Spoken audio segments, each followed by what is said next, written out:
Hi guys, let's see how to convert formula results to values.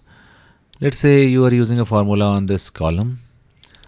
Let's use a simple formula which convert these value to uppercase.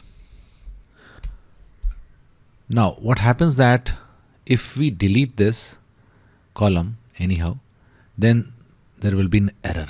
Okay. So how to remove formula from here? Whenever we are clicking, we can see there is a formula attached with this column.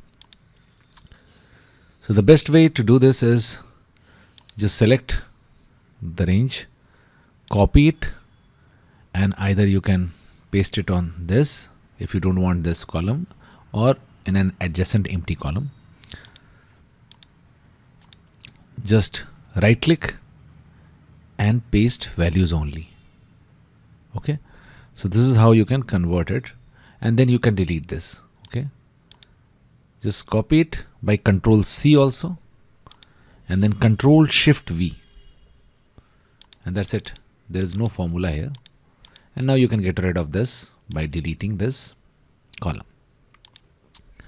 Another method is you can just select the whole range, copy it. Now you can open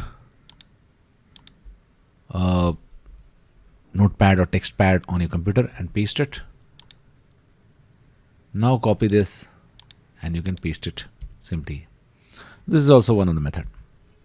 So this is how you can convert formula to values in a column. Thanks for watching. Please do like.